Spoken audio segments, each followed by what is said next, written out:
Sinto uma grande alegria no meu coração de estar com vocês, partilhando com vocês esse lindo presente que Deus me deu.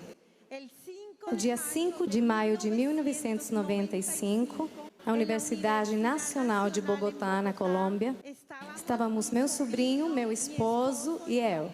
Meu sobrinho e eu estávamos fazendo uma especialização em odontologia. Estava chovendo muito forte naquele dia e a caminho da faculdade de odontologia, caiu um raio em cima de nós e nós morremos. Meu sobrinho e eu ficamos sem vida. O raio carbonizou o meu corpo, tirou toda a carne do meu braço, dos meus seios. As costelas ficaram por fora da carne. E as minhas pernas foram as mais machucadas, ficaram como carvão.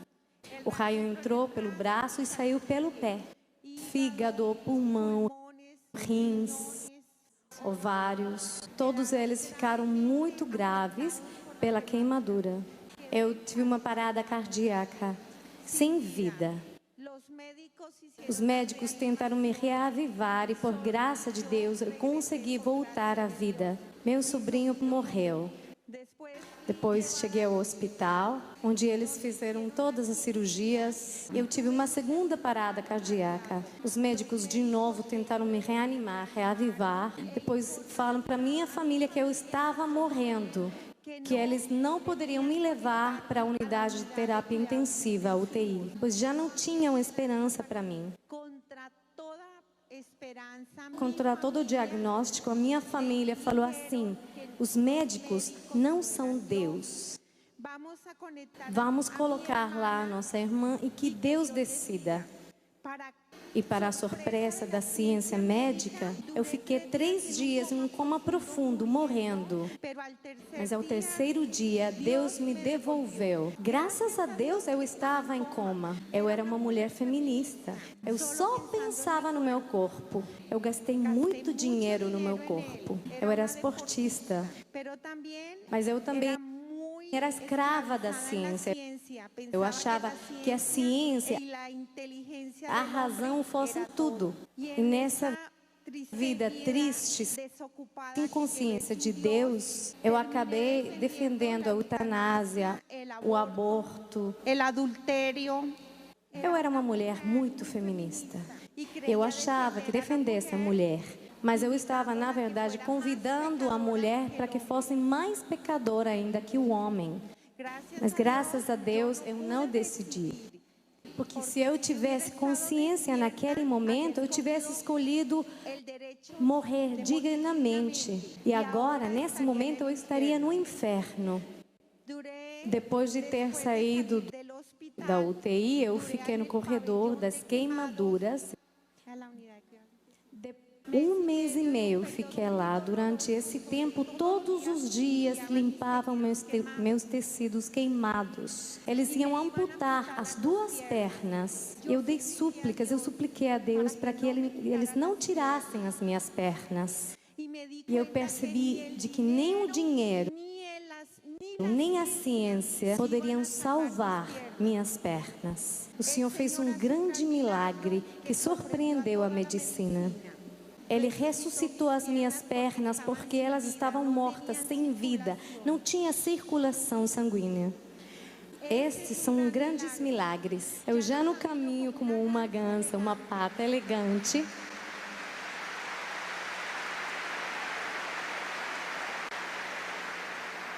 Porém, cada passo que eu dou mancando, eu digo: Jesus, eu te amo. Muito obrigada.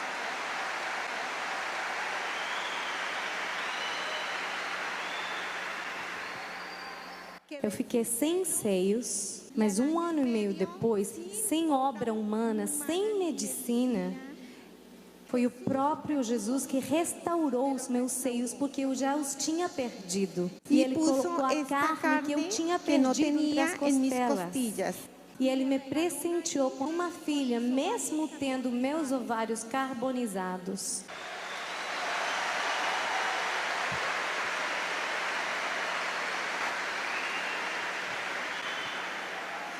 Mas vocês querem saber o que é o mais lindo de tudo?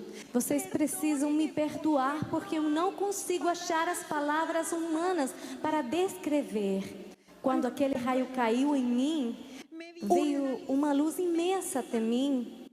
Uma luz viva, uma luz cheia de uma paz, um amor indescritível.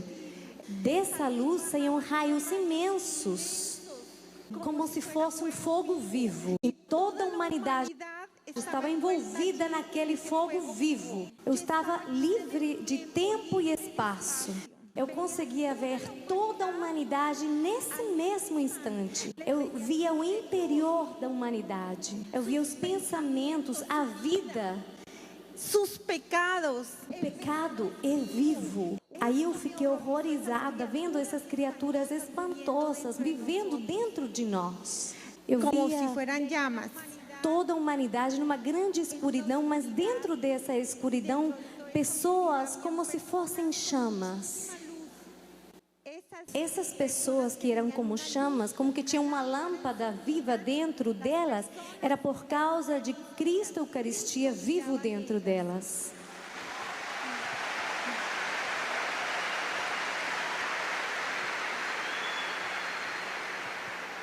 Eu dei um abraço para todas as pessoas. Eu queria que as pessoas sentissem aquele amor tão grande que estava dentro de mim. Mas a minha filha foi a única que sentiu aquele amor. Quando eu subi, eu comecei a me aproximar daquela luz imensa. E sobre mim repousava uma sabedoria que estava por cima de todo o conhecimento humano. E nessa sabedoria eu percebi que nessa luz imensa estava a Eucaristia. E quando eu estava perto da Eucaristia, eu percebi que era viva. Ela era viva, era o coração de Jesus. E essa luz que saía imensa era o fogo do Espírito Santo, que envolvia toda a humanidade. E quando eu quis entrar naquele lugar, eu percebo que tem uma porta. E essa porta é uma ferida. Tinha 2 árvores vivas bem na entrada. Um lago de água viva no fundo. Jardim vivo. Eu queria entrar naquele jardim. Mas quando eu quero entrar, eu ouço meu esposo. E meu esposo grita: Glória, volte! As crianças, Glória! Mas que grande é o sacramento do matrimônio. Porque eu estava alegre naquele amor. Mas quando meu esposo gritou, eu ouvi. E aí eu voltei para a vida. Eu não queria voltar. Desci e eu encontrei meu corpo sem vida. Eu entrei no meu corpo e foi muito dolorosa a convulsão enquanto eu entrava. Eu vi meu corpo destruído, toda a minha vida cuidando do meu corpo e agora eu não o tinha mais. Eu tive uma segunda experiência. Essa experiência foi na segunda parada cardíaca. Nesse instante, eu olhei para o quarto e eu vi como as paredes daquele local saíam pessoas de ódio vivo, terrível. Com uma olhada, eu percebi que eram todos os pecados que eu tinha cometido desde os 13 anos até o último momento da minha vida. Aos 13 anos, eu morri. Caí no pecado mortal e eu renunciei à misericórdia de Cristo. A partir dos 13 anos, eu nunca mais confessei. Eu caí no grande pecado da soberba, onde eu via o pecado do sacerdote e eu falava: eu não vou confessar com um homem que é mais mau do que eu. Eu confesso sozinha. O espírito de Lucifer me tomou aos 13 anos. Eu comecei a enxergar os pecados dos outros, mas eu achava que eu fosse boa. E eu acabei por defender todo tipo de pecado e eu até considerava que fosse um direito da mulher. E nesse horror, quando eu percebi que o pecado não é de graça, eles vinham por mim. Eu saí fugindo, horrorizada. Crucei a parede daquele quarto do quirófano. Foi como se eu pulasse no vazio. Eu entrei em labirintos, cadeias. E no início tinha uma grande luz e as pessoas eram lindas.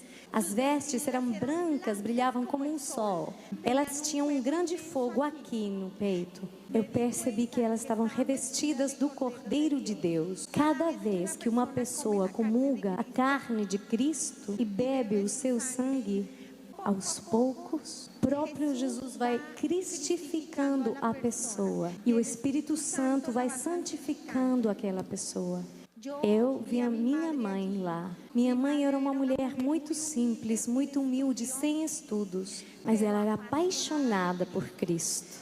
E ela falava que ela era muito feliz e que a felicidade ela achou no sacrário.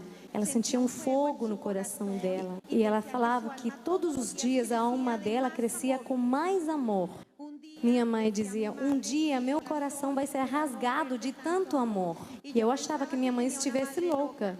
Mas quando eu vi a minha mãe naquele lugar, eu senti muita alegria porque minha mãe já tinha morrido. Eu continuei descendo. Enquanto eu descia, eu via que as pessoas iam se desfigurando. Já não eram mais aquelas lindas pessoas. Tinham pouca luz. E elas sentiam vergonha das vestes que levavam. Elas se lamentavam porque todas as vezes que elas poderiam ter ido para o banquete do Cordeiro, elas não foram.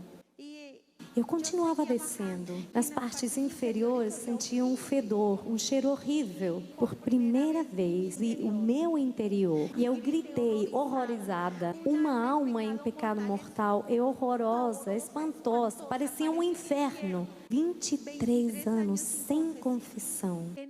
Naquele horror, eu continuei descendo e eu vi um pantanal onde as pessoas gemiam.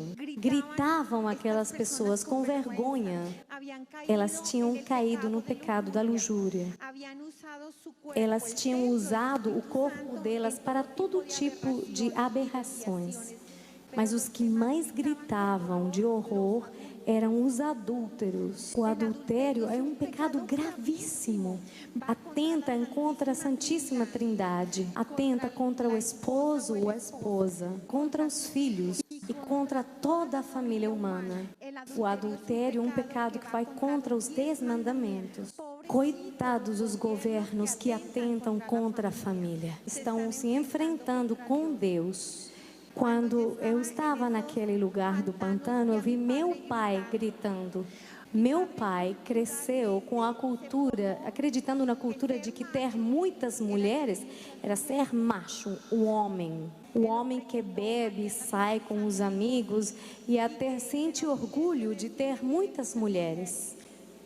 Meu pai falava que isso não era pecado, porque ele tinha um lar, uma esposa e filhos. E as outras mulheres eram para ele se divertir, não era para formar uma família. Graças a Deus, aqui no Brasil isso não acontece.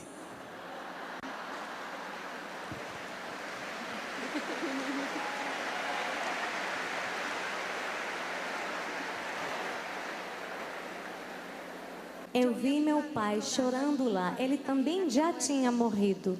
Lá não existe o tempo, tudo é tempo presente. E naquele eterno presente, meu pai chorava por causa dos pecados que ele tinha cometido. Porque todas as vezes que os meus irmãos chegavam a casa bêbados, depois de ter ficado com outras mulheres, meu pai chorava, se queimava por causa daqueles pecados. E essa foi a formação que meu pai culturalmente deu para os meus irmãos. Lá se sofre muito por causa da resposta que as pessoas dão ao amor de Deus e também pelas consequências dos nossos pecados, porque nós nascemos a partir do amor de Deus para dar amor e transformando a humanidade por causa do amor de Deus. E cada pessoa que nós nos encontramos nessa vida, vamos prestar conta, dar conta para Deus, se nós deixamos as nossas marcas de amor na vida daquela pessoa. O amor que a gente dá, ou então o pecado mais triste, o pecado de omissão, onde um cristão não se manifesta.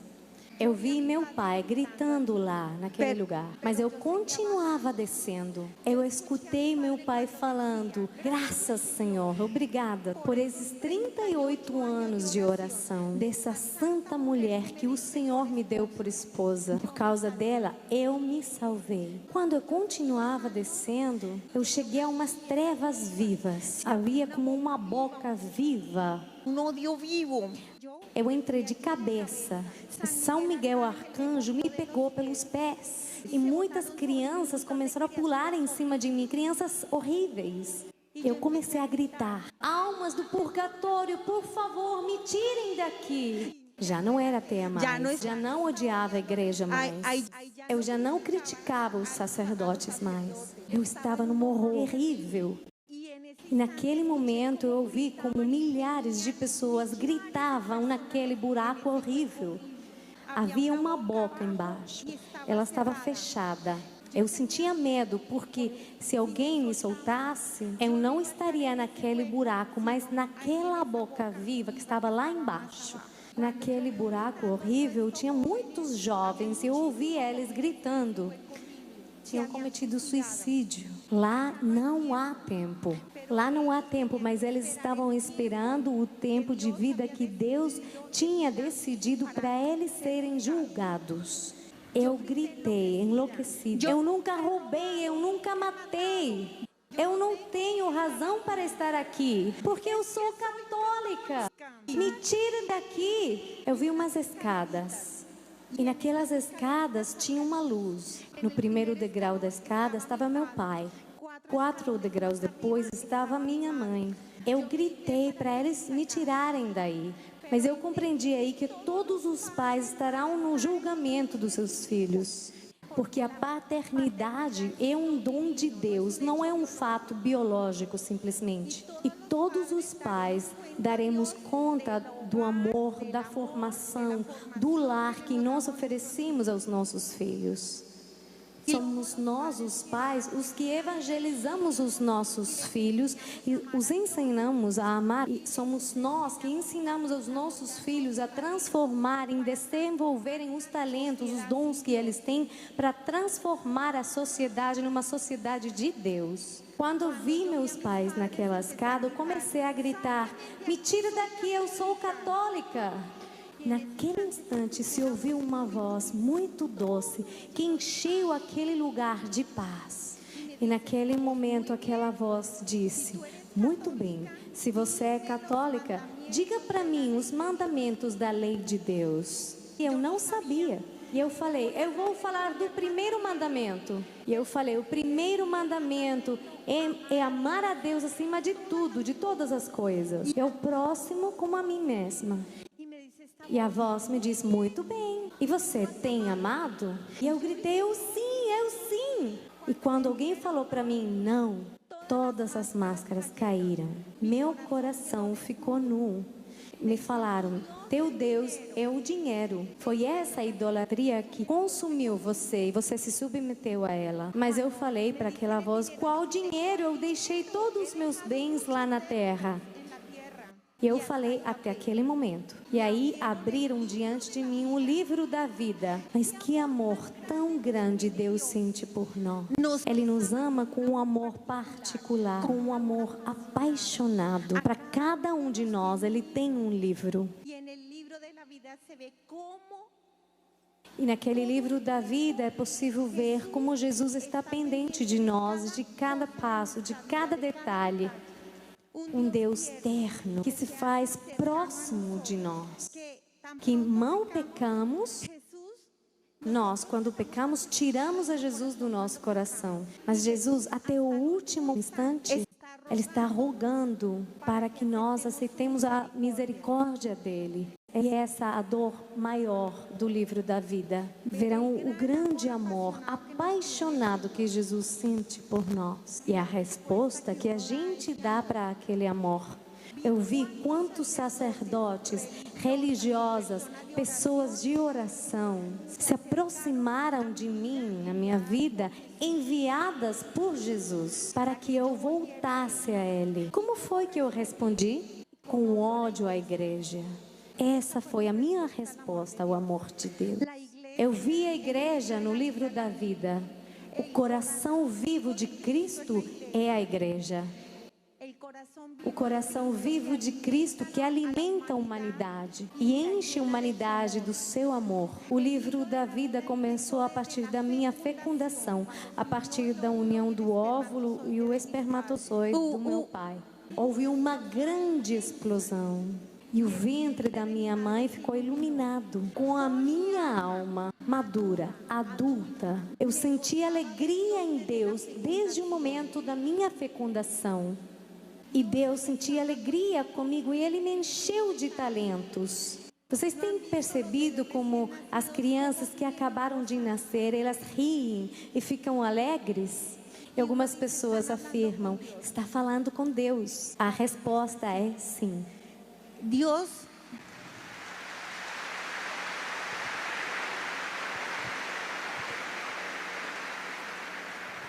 Deus sente alegria com a criança, até que a criança tem consciência. Naquele instante, Jesus, Deus, nosso Senhor, entra no nosso coração para respeitar o livre-arbítrio. A coisa mais linda que os meus pais fizeram foi que eles me batizaram quando acabei de nascer.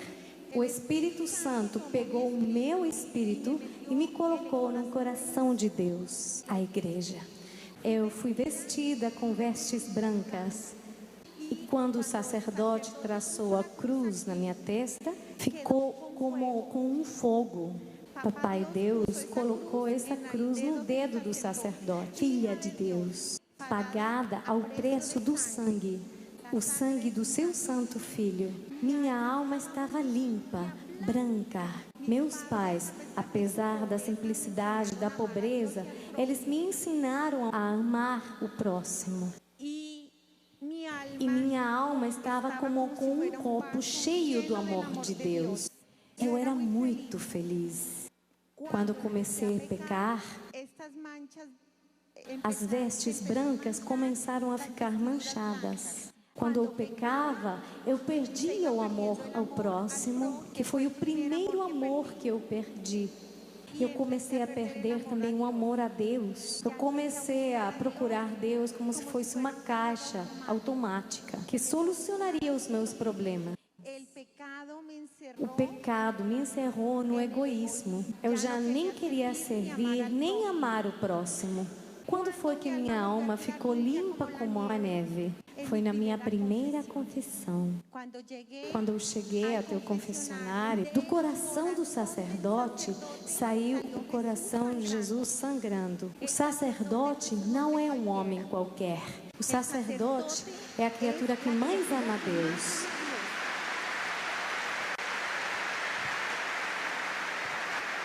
Ninguém dá maior glória a Deus do que um sacerdote. Desde toda a eternidade, Papai Deus pressentia ele com esse dom. Eles nascem feridos no coração, desde o mesmo lugar onde está o coração ferido de Jesus. Nessa ferida que eles têm, Deus permite eles passarem por esta vida com o único objetivo de amar e de se entregarem por completo a Deus. E o matrimônio entre o sacerdote e Jesus é um matrimônio fecundo. Nós todos somos seus filhos, os filhos da graça, porque através do coração do sacerdote sai Jesus. Quando minha alma estava cheia de pecados, ficando podre, Jesus saiu do coração do sacerdote e arrancou todos aqueles pecados. Ele me lavou com o sangue dele com muita alegria. E no céu houve uma festa. Que vergonha! O céu se alegra quando um se aproxima da confissão. E que triste que eu nunca mais quis confessar. Depois dos meus 13 anos, a paz, o gozo que eu senti quando eu confessei, o Espírito Santo iluminou o meu interior para que eu pudesse enxergar os meus pecados. Nossa Senhora lutou com os anjos para ter todos os demônios longe de mim. Porque o demônio luta com força para que a pessoa não confesse. Minha alma voltou a ficar cheia do amor de Deus, foi totalmente restaurada na minha primeira Eucaristia. Tudo que era físico sumiu da Eucaristia. Papai Deus colocou como uma nuvem com um grande esplendor. Os anjos, os santos, Nossa Senhora estavam todos nela, na nuvem. As almas do purgatório. As pessoas agonizantes de toda raça o religión en el momento. Os agonizantes têm uma graça especial no momento da agonia e eles veem a Eucaristia do mesmo jeito que Deus a vê. Quando eu estava na minha primeira Eucaristia, todo o céu se encontrava lá. Os anjos, os santos, todos eles estavam cheios de gozo. E eu também conseguia ver que estava muito feliz. Eu tinha pedido muito ao Espírito Santo que a minha alma se elevasse para dar glória a Deus e ao Filho. Vocês sabem que do coração do sacerdote sai Jesus, e é o próprio Jesus que dá a Eucaristia. No momento do ofertório, nesse momento, entra Jesus carregando a cruz. E ele olha para nós, para cada um de nós, com muito amor. E ele diz: é por você que eu subo ao Calvário. E ele chega até o Calvário, a mesa do altar. E aí, no altar, ele é crucificado, clamando ao Pai por nós. O sacrifício de Cristo é um e é santo, mas é perpétuo. Toda a humanidade de todos os tempos passam por lá, pelo Calvário. Quando o sacerdote fala: esta é minha carne, o próprio Jesus arranca um pedaço do coração dele e coloca na patente e enche o cálice com o sangue dele. Imediatamente, todos os anjos e todos os santos cantam dando glória a Deus. É um momento impressionante. O mistério do amor de Deus no momento da transubstanciação. Quais foram as mãos? Foram as mãos consagradas do sacerdote. Quando está allí,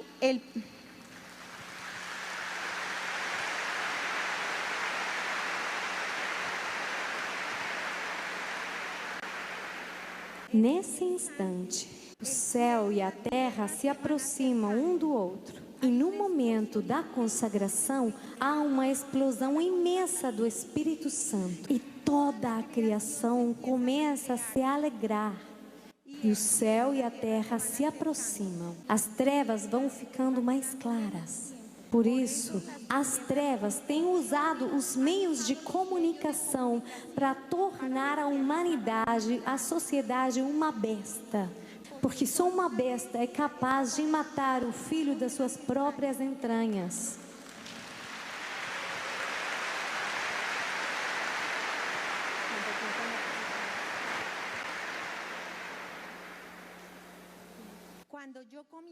Quando eu subi para comungar a carne de Cristo, quando eu recebi Jesus, recebi das mãos de Jesus. Papai Deus colocou a nuvem na mão do seu filho. E quais são as mãos do seu filho? As mãos do sacerdote. Tudo foi tomado pela Eucaristia. Enquanto um lado da humanidade dorme, do outro lado do mundo, a Eucaristia está sendo celebrada a cada instante, a cada hora, a cada segundo. A mesma palavra de Deus na missa, seja aqui ou seja aqui. Um mesmo amor, um só pastor. Por isso o diabo odeia com todas as suas forças ao sacerdote. Eu tirava sarro dos sacerdotes depois dos 13 anos. E essa voz falava para mim: com qual autoridade moral você, mulher abortista, se fazia Deus, julgando os meus ungidos? Eles são de carne, mas a santidade do meu ungido, do meu sacerdote, responde à comunidade onde eu coloquei aquele dom. Quando um sacerdote está envolvido ou então saindo algum escândalo com homossexuais ou estupro, aquela comunidade a qual o padre pertence precisa tremer, porque o aborto é um sacrifício satânico. Cada vez que uma mãe sacrifica seu filho para oferecer a besta se torna contra o sacerdote e acabam nesses escândalos. O que está acontecendo na atualidade com os sacerdotes significa que a besta foi matando os filhos. Quando eu comunguei a carne de Jesus, houve uma explosão imensa do Espírito Santo no meu interior. Jesus estava em mim e eu estava em Jesus. O Espírito Santo estava em mim e Papai Deus conseguia ver seu Filho me justificando e Papai Deus entrou em mim. Os católicos somos o templo vivo da Santíssima Trindade.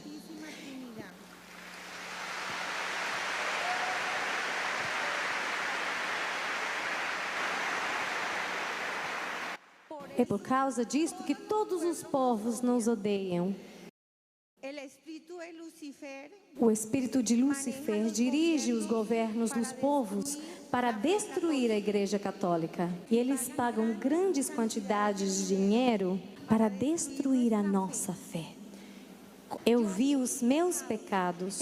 No primeiro mandamento, eu deixei de amar a Deus com todo o meu coração. Eu deixei de agradecer o dom da vida, o dom da salvação. Comecei a exigir a Deus dinheiro, poder, coisas. Comecei a cobrar de Deus. Eu queria que meu esposo fosse um homem santo, mas eu perdi minha relação pessoal com Deus. A minha oração se tornou interesseira.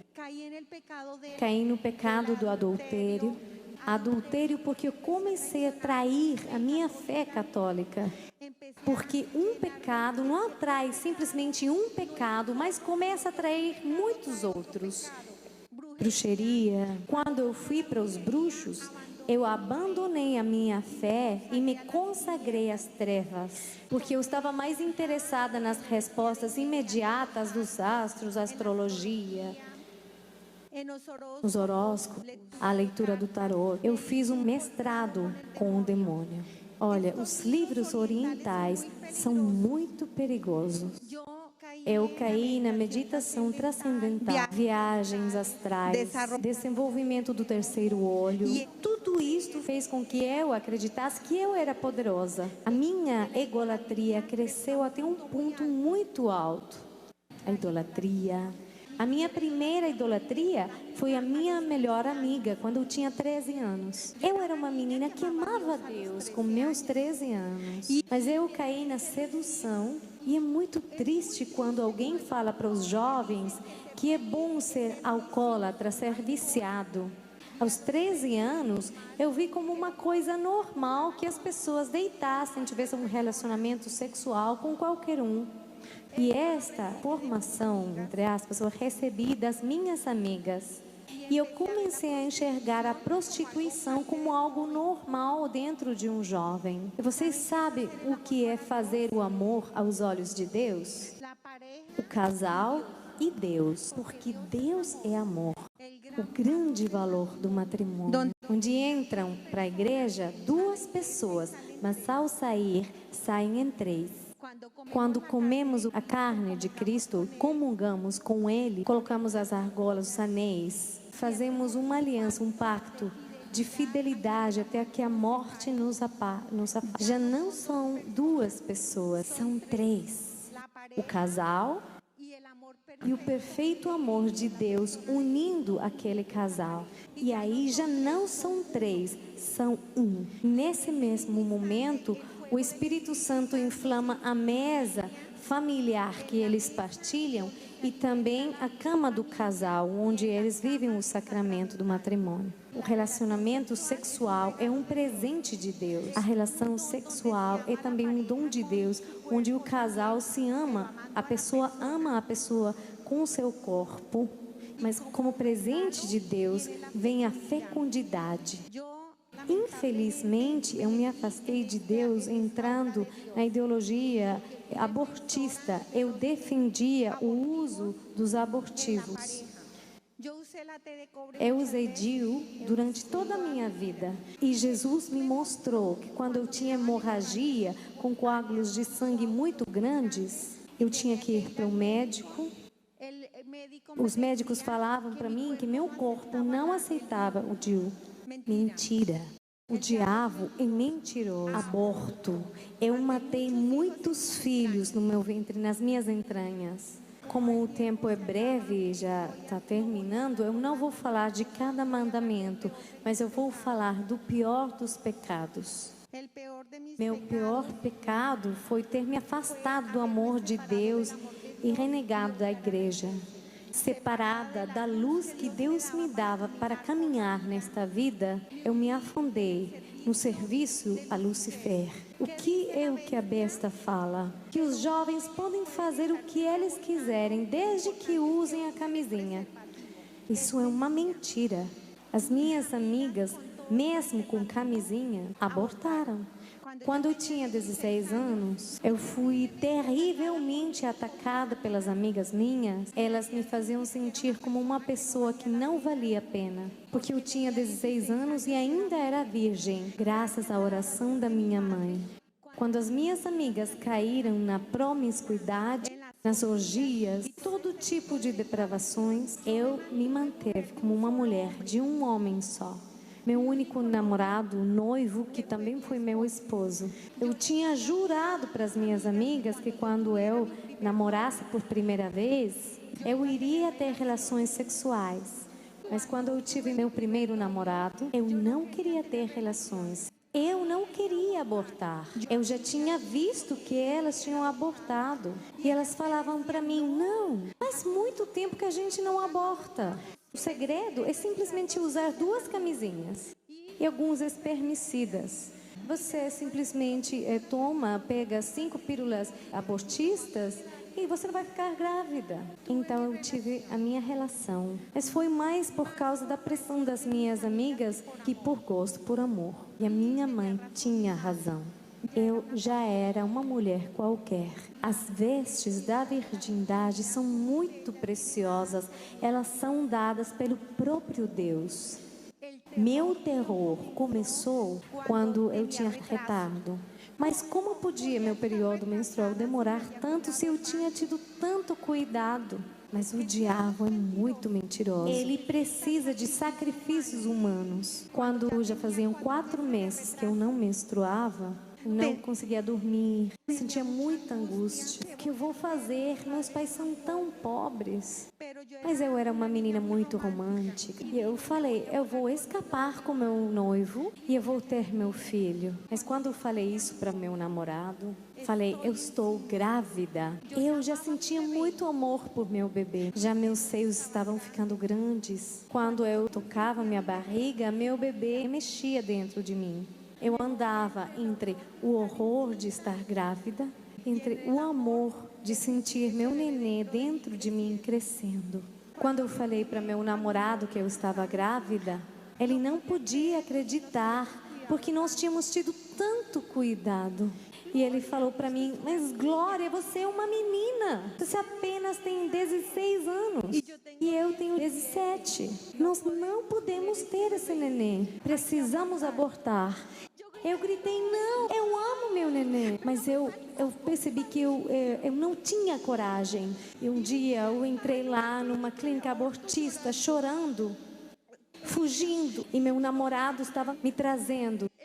O médico, como um sacerdote satânico, ele não sentiu dor das minhas lágrimas. Ele simplesmente se importava com o seu dinheiro. Eles colocaram anestesia em mim.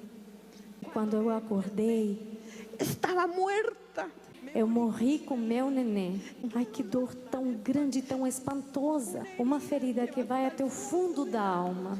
Vocês querem saber o que foi que Jesus me mostrou? Meu nenê, ele não estava anestesiado. E o médico colocou aquelas pinças sem compaixão. Ele encontrou a perna do nenê e ele cortou a perna dele. E ele tirou todos os pedacinhos do nenê como se ele fosse um frango. Com toda a perversão. A enfermeira que estava aí ajudando, ela organizou, colocou os pedaços sobre uma mesa como se fosse um quebra-cabeça. E ela falando, já pronto, doutor. Todas as partes estão prontas. O nenê gritou tão alto. E Cristo gritou na cruz. E a criação se estremeceu com o sangue derramado. Os governos são mentirosos. Estão ao serviço da besta.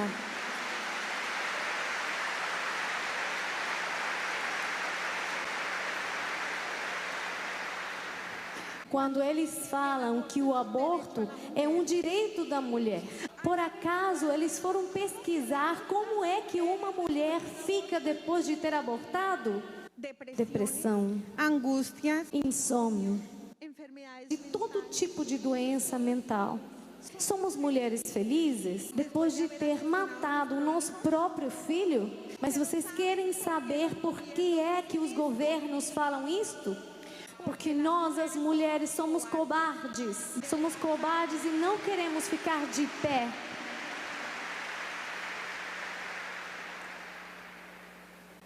Este foi meu mais terrível pecado e deixou a minha vida triste, que me afundou no álcool, na ciência.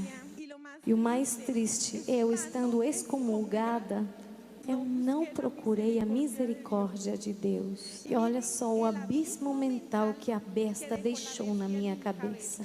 Porque depois de ter abortado, com aquela ferida que ficou na minha alma, no caminho, nas estradas da vida, eu acabei defendendo o aborto e aconselhando as mulheres para elas abortarem.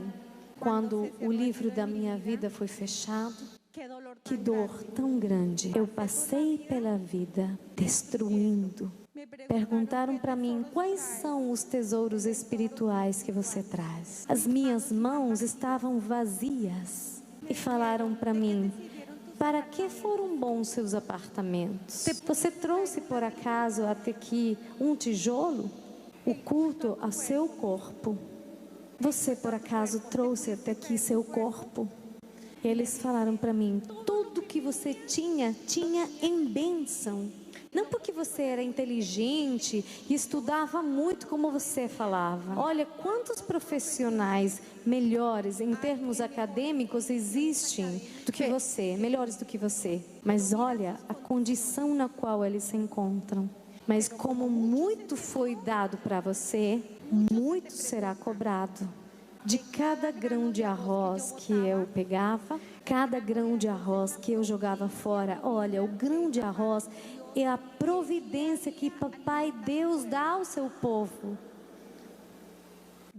Quando eu jogava comida, quando eu caía nas crises de anorexia e bulimia tão severas, o Senhor me mostrava quantas pessoas no mundo inteiro morriam de fome. Todo o dinheiro que eu gastei em joias, em roupas, o Senhor me mostrava o sofrimento e a forma que as pessoas andavam sem roupa. Desde a minha casa até o último canto da humanidade. E eu falava para mim mesma, perguntava, se existe Deus, por que existe então tanta injustiça social? E o Senhor fez aquela pergunta para mim. Jesus perguntou para mim, por que existe a injustiça social? E Ele mostrou para mim o meu guarda-roupas cheio de roupas, todo o dinheiro que eu gastei em vaidade. E por cada pessoa que sofreu no mundo por falta de roupas, eu prestei contas para Jesus. Não é só a fome física, mas também a fome de Deus. O bem que eu não fiz, o amor que eu não dei, a evangelização da qual eu nunca participei. Isso tudo faz parte do primeiro mandamento.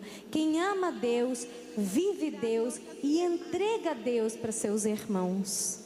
E na evangelização, o Senhor falou para mim, se você não quis entregar a sua pessoa à evangelização, o dinheiro que eu confiei a você para administrar, você poderia ter entregue para a igreja, para que outras pessoas pudessem evangelizar. E então aí Jesus me mostrou que o dinheiro não era meu, mas era um dom que Deus tinha confiado para eu administrar. Me perguntam, quais são os tesouros espirituais que você traz?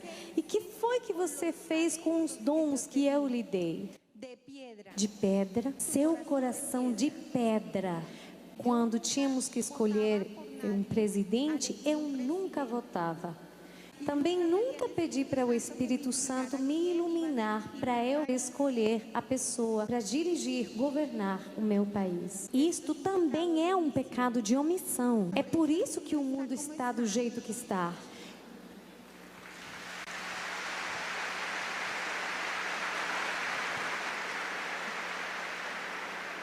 Eu votei só uma vez na minha vida. Votei por um presidente que trouxe o divórcio ao meu país. Eu falava liberdade, liberdade para a mulher, não mais o fardo do matrimônio. Eu tive que responder ao Senhor por todos e cada um dos lares destruídos do meu país. As crianças que acordam sem pais. E quantas almas se perdem achando que um homem pode separar aquilo que Deus uniu ao próximo? Meus pais. Como fui eu com meus pais? Grosseira, grossa, exigente. Eu sentia vergonha deles, pela fé deles e pela pobreza deles. Com meu esposo, eu fui uma mulher feminista. Não escutava meu esposo. Eu não concordava com ele porque eu achava que isso significasse ser inferior a ele. Eu discutia e brigava com ele de uma maneira muito agressiva. Eu tornei a vida do meu esposo uma amargura. Meus filhos, vocês querem saber o que foi que o Senhor falou para mim? Seus filhos são órfãos de pai e mãe. Você foi procurar e construir um mundo de perfeição lá fora. E seus filhos têm pais elétricos, televisão, computador, jogos, videogames. O que a TV deixa na mente de uma criança? Prostituição, aberrações, jovens que se concentram, ficam perdidos no mundo da eletrônica e eles se fecham totalmente para Deus. Eles não desejam nada com Deus, porque toda a informação subliminar está no interior deles. Satanismo, ateísmo, drogas. E a dor que eu senti de ter passado pela vida, destruindo o reino de Deus. De cada palavra que eu falei, eu prestei contas. Quantas pessoas eu humilhei, quantos conselhos ruins eu dei. A palavra tem poder. E eu destruí muitas pessoas com as minhas palavras. Quando o livro da minha vida foi fechado, que dor tão grande eu senti. Quantas almas eu destruí. E naquele instante, eu olhei para minha mãe. E eu falei, mãezinha, que vergonha. Eu fui condenada, mãe. Onde eu vou, mãe? Lá eu não vou ver a senhora nunca mais. Minha mãe levantou os 2 dedos dela para cima. E ela apontou. Quando eu olhei, saíram as escamas dos meus olhos. A minha cegueira espiritual. E nesse momento eu vi um momento de graça muito grande. E eu vi uma paciente minha que um dia tinha falado para mim: olhe, doutora, eu sinto dor da senhora, mas a senhora é uma mulher muito materialista. A senhora acha que o dinheiro é tudo, mas um dia a senhora vai necessitar. Quando a senhora esteja num iminente perigo, qualquer que seja esse perigo, peça para Jesus Cristo, que Jesus cobra a senhora com seu sangue, que Jesus cobra a senhora com o sangue dele, porque ele nunca abandonará a senhora, porque ele pagou um preço de sangue pela senhora. E eu, com aquela dor, eu gritei para o nosso Senhor: Jesus Cristo, tenha compaixão de mim, Senhor, me perdoe. Me deu uma segunda chance. E esse foi o momento mais lindo, porque ele desceu naquela luz e ele me tirou daquele buraco. E ele falou para mim com tanto amor: você voltará, você terá a sua segunda chance, mas não pela oração da sua família.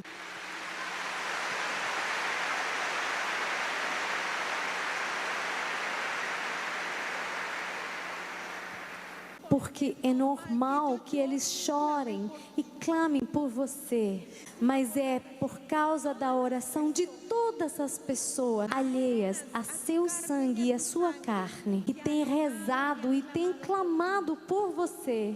E eu vi o grande poder da oração de intercessão.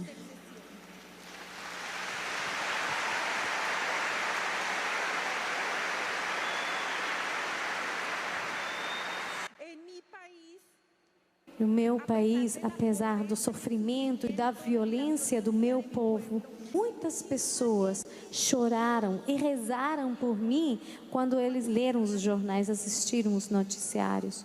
Não existe nada que agrade mais o coração de Deus do que a oração que nós fazemos por aquelas pessoas que não pertencem à nossa família. O Espírito Santo incendiou elas como se fossem pequenas chamas. E Nossa Senhora, Virgem Maria, colheu com a mão esquerda dela todas as orações que foram feitas no meu povo por mim. E na mão direita, Nossa Senhora colheu a oração de todos os santos. E no momento da elevação, que é um momento de graça imensa, onde toda a criação reconhece que Jesus Cristo é o Senhor, nesse instante, Nossa Senhora clamou por mim. E por isso eu estou aqui. Mas vocês sabem que é a oração da pessoa mais humilde de todas que me trouxe até aqui.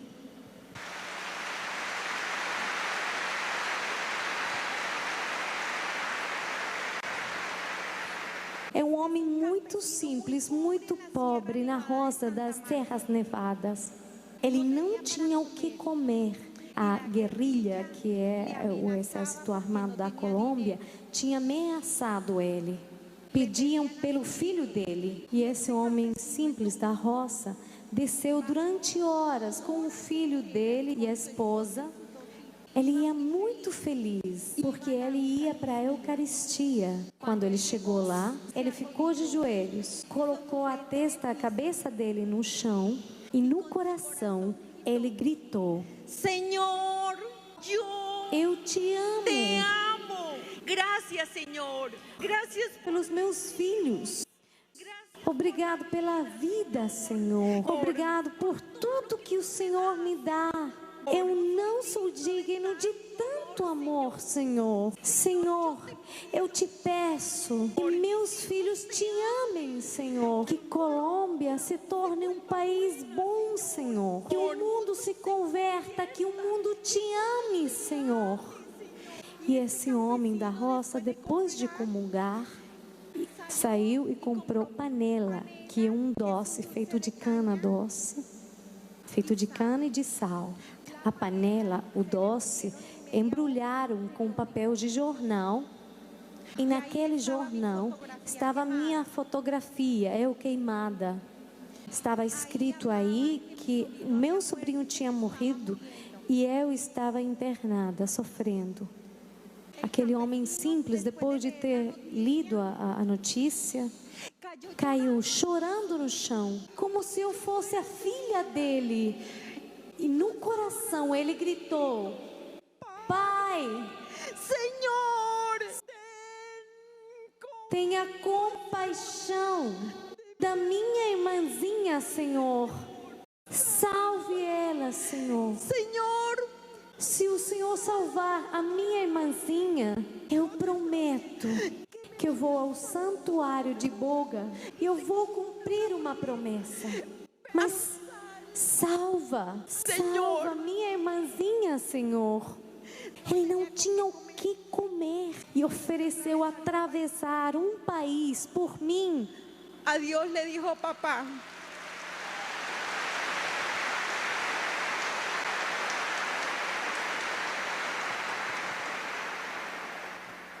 Eu devo a minha vida a esse homem da roça. Estar hoje aqui, eu devo a ele. O Senhor apontou para ele e disse: isto é amor ao próximo. E aí ele me encomenda a missão. E ele fala, o Senhor fala para mim: você não vai repetir isso muitas vezes, não 1000 vezes, mas 1000 vezes 1000. E é isso que eu faço pelo mundo fora. Eu vou pelo mundo falando para todos. Jesus é o Senhor, o dono de tudo. Ele, por amor a nós, ficou prisioneiro de amor na hóstia, porque Ele ama. Jesus, o Senhor, está esperando diante de você, com os braços abertos. Ele lhe espera para lhe curar, para lhe libertar. Ele quer lhe lavar com o sangue dele. Por isso, Ele nos presenteou com o sacramento da confissão. Lá está Jesus, na sua frente, meu irmão. Ele quer dar um abraço em você. Ele quer limpar você. Por isso, eu todos os dias rezo, meus irmãos, para que vocês e eu podamos nos converter e nos encontremos no céu. Deus abençoe todos vocês. Todas as experiências pessoais, minhas, suas ou da Glória, são objeto de fé humana e não de fé divina. Os fiéis podem, por exemplo, aderir a verdades contidas nas aparições, locuções interiores, experiências como as da Glória Apolo, se ficarem convencidos pelos argumentos humanos, pela coerência interna e pelos sinais que acompanham estas experiências de revelação privada. Em resumo, alguém pode, como fiel católico, não acreditar, por exemplo, nas revelações de Guadalupe, de Fátima ou de Lourdes. Eu conheço tantas experiências místicas de pessoas do nosso tempo e dos santos e santas que edificaram e fizeram crescer, como ouvir a experiência da Glória me faz crescer.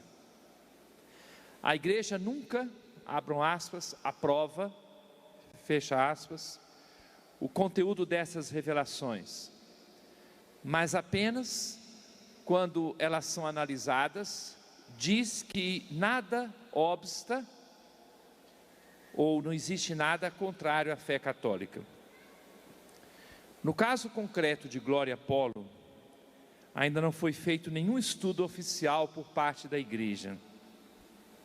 As objeções que se tem ouvido contra a experiência dela são fruto de um certo alarmismo. Alguns até a acusam de espiritismo por essa experiência de encontro com os mortos, mas que é a experiência pessoal, ou até de heresia, como tendo sido condenada ao inferno e Deus teria voltado atrás.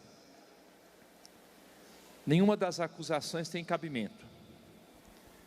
O espiritismo é invocar e consultar os mortos. A quem? Nessa vida. Fazer uma experiência de comunhão com os falecidos, que estão no além, não aqui, é perfeitamente católico. Não significa dizer que Glória Apolo tenha realmente se encontrado com os mortos. Isto é uma questão de acreditar ou não na autenticidade da experiência dela.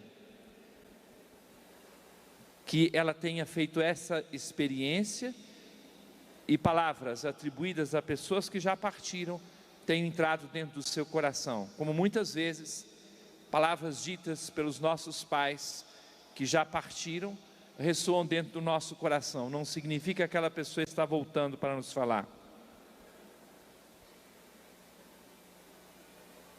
Quanto às acusações de heresia, é necessário julgar a Glória com benevolência. Ela não é uma teóloga. Expressa a sua experiência a partir da sua capacidade. Quem levaria ao pé da letra, por exemplo, a visão do inferno que os 3 pastorinhos tiveram em Fátima? As revelações privadas possuem sempre, mesmo entre os santos, uma carga inconsciente e pessoal.